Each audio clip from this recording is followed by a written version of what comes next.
My stroke and cancer energy ratios, why they changed so differently. Number 1373, VMT Sharp 714, October 1, 2025. Gerald C.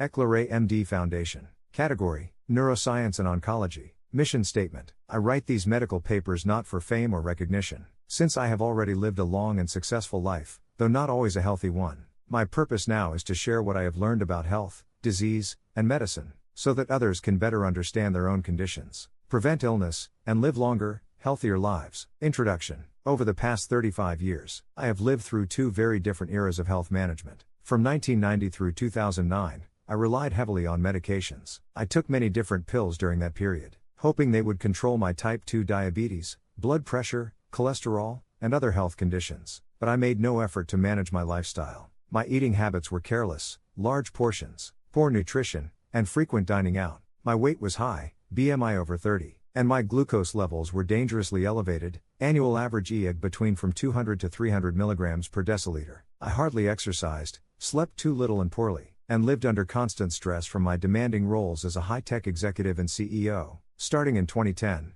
when I was facing the near certainty of kidney dialysis, I finally woke up and decided to change my course completely. I stopped all medications, and committed myself to a strict lifestyle management plan. I carefully controlled my food portions, drastically, cut carbohydrates and sugar intake, walked at least 15,000 steps, 7 miles or about 10 km, every day, managed both my body weight and visceral fat, improved my sleep, reduced my stress, and recorded all of my health data daily. I have continued this disciplined routine for the past 16 years, from 2010 through today, in 2025, when I later used my viscoplastic energy research method to compare these two eras, focusing on two major mortality diseases, stroke and cancer. I found something fascinating. For stroke risk, the energy ratio dropped from 91% during the medication era, the earlier 20 years, down to just 9% in the lifestyle era, the recent 16 years. For cancer risk, however, the ratio improved only modestly, from 55% in the earlier 20 years to 45% in the recent 16 years. Why such a big difference? In this paper, I will try to explain these results from both a pathophysiological perspective and a math-physical engineering perspective. Stroke, a disease of the blood vessels. Stroke occurs when blood vessels in the brain either get blocked, ischemic stroke,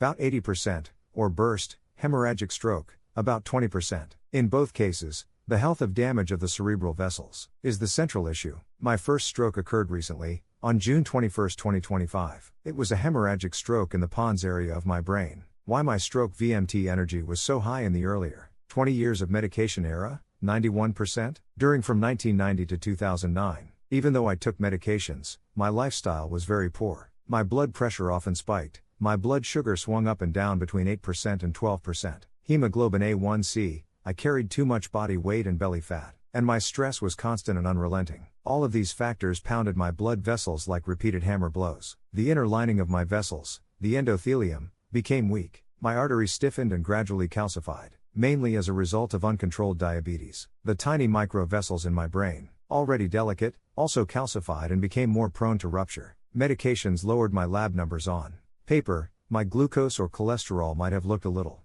better, but they could not repair the hidden damage inside my brain vessels. The energy level of 91% reflects this heavy, cumulative strain that built up in my cerebral vascular system. Why stroke energy dropped in the recent 16 years of lifestyle era, 9%. After 2010, everything changed. With daily walking, portion control, careful nutrition, better sleep, and stress management, my body found a more stable rhythm. My blood pressure stayed smoother, my sugar spikes were controlled, my hemoglobin A1C stayed within 6% to 7%, and I lost fat around my organs. These changes gave my blood vessels a chance to relax and recover. In simple terms, my arteries were no longer being pushed to their breaking point every day. The strain energy inside them dropped sharply. That is why the accumulated stroke energy ratio fell from 91% to only 9%.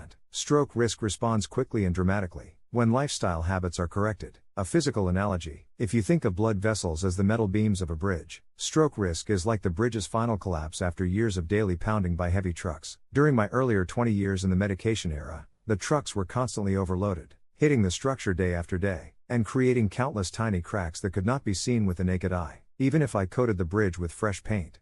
Like taking medication pills, the pounding damage continued underneath. But when I changed my lifestyle, It was like reducing the weight of every truck that crossed the bridge each day. Suddenly the bridge was no longer under heavy and deadly strain. That is why the energy dropped so dramatically. Having worked as an engineer for most of my life, I find this analogy fits perfectly. Cancer, a disease of accumulated damage. Cancer is very different from stroke. While stroke depends heavily on the immediate condition of blood vessel, an organ, cancer develops over decades, through the slow accumulation of damage in the body's cells. Why cancer energy was 55% in the earlier 20 years of medication era. During 1990 to 2009, my poor lifestyle created the perfect environment for cancer. My high blood sugar and insulin resistance pushed my body into overdrive, sending constant grow faster signals to my cells. My excess fat released inflammatory chemicals. My oxidative stress produced reactive molecules that damaged DNA. Each of these factors was like a small spark hitting dry wood. Over time, the sparks caused tiny burns inside my body cells. Some of these burns became mutations in my DNA, or lasting changes in how my genes worked. Medications lowered my lab numbers, but they did nothing to stop these sparks from flying.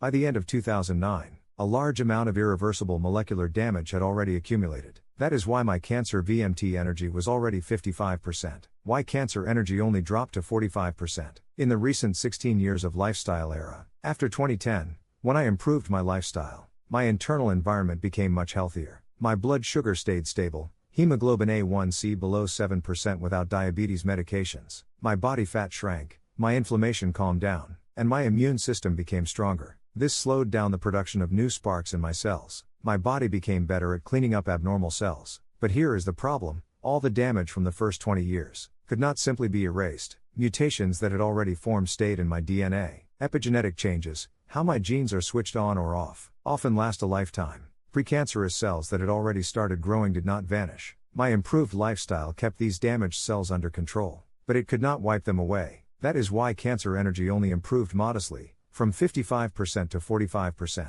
A physical analogy: if stroke is like a bridge collapsing under daily pounding by overloaded trucks, then cancer is more like cracks forming in the foundation of a building. In the stroke case, when you reduce the truck weight, through lifestyle changes, the pounding strain on the bridge drops immediately, and the risk of collapse falls quickly. That is why stroke energy went from 91% to 9%. But in the cancer case, lifestyle changes are more like stopping new cracks from forming in the foundation. You can slow the damage, reinforce the structure, and reduce stress on the building, but the cracks that already exist remain. These are permanent scars on cells. That explains why cancer energy is much harder to reduce, and only moved from 55% to 45%. The core difference between stroke and cancer. The key insight is that stroke and cancer belong to two very different categories of disease. Stroke is reversible. It depends heavily on the present condition of the blood vessels, organs. When stress is reduced and circulation is improved, the risk drops quickly. That is why stroke energy fell from 91 to 9%.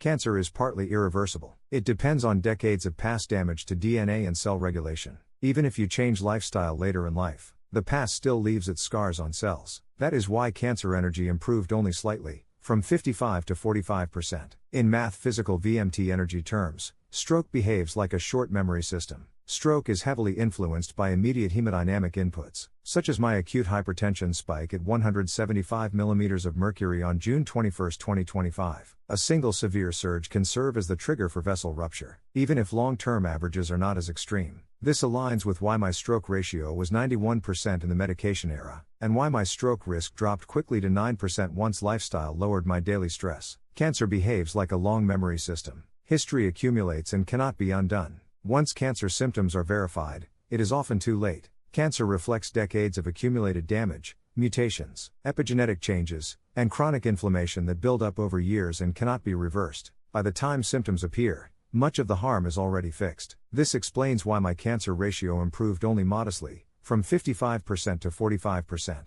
despite my strict lifestyle corrections over the past 16 years. Lessons learned. Looking at my own case, I draw 3 lessons. 1. Lifestyle works better than medication for stroke. Medications help with numbers, but lifestyle fixes the real problem, reducing the pounding stress on blood vessels. That is why my stroke energy reduced quickly and significantly after 2010. 2. Cancer prevention must start early, because cancer builds up silently over decades. Waiting too long allows too much irreversible damage. My later lifestyle changes slowed the process, but could not erase the earlier years of harm. 3. Viscoplastic energy model explains both. In engineering terms, stroke risk is like bending an elastic spring: reduce the force, and the spring bounces back. Cancer risk is like bending metal until it cracks. Once the cracks are there, you cannot return to the original shape, plastic deformation. Conclusion: my VMT energy analysis shows why stroke and cancer behave so differently. Under the same two eras of health management, stroke is mostly about the present. When I fixed my lifestyle, the stroke risk plummeted. Cancer is mostly about the past. Once the damage was done, I could only slow its progression because my cell structures were already injured. This is both good news and a warning. The good news is that lifestyle change, even late in life, can dramatically reduce stroke risk. The warning is that lifestyle change must begin as early as possible to lower cancer risk, because past damage cannot be undone. By combining biology, pathology, physiology, and viscoplastic energy analysis, I see my own life in both mathematical and biomedical terms. Stroke energy fell from 91% to 9%, while cancer energy improved only from 55% to 45%.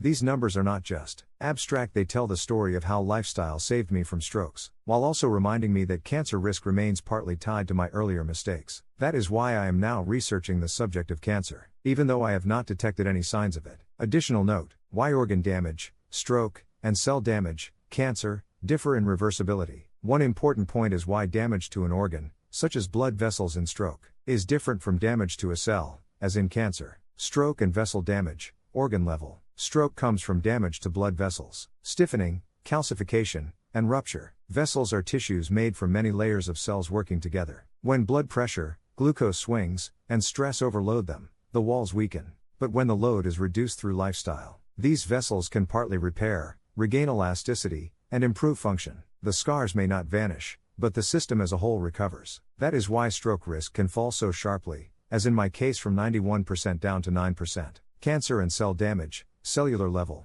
Cancer begins with damage inside individual cells' DNA mutations, epigenetic errors, and uncontrolled growth signals. Unlike vessel stiffness, a mutation in DNA is permanent. Once a cell mutates, it cannot unmutate. The immune system may remove some abnormal cells, but those that survive keep the scars forever. This is why cancer is much less reversible. Lifestyle changes can slow new mutations and support immune defense, but they cannot erase past mutations. That is why my cancer ratio only improved modestly, from 55% to 45%. The difference in irreversibility. Organ level damage is partly reversible, because many cells and tissues can adapt, heal, and restore function when stress is lowered. Cell level damage is largely irreversible, because the injury is embedded in the genetic code of each affected cell. In VMT energy terms, stroke behaves like a short memory system.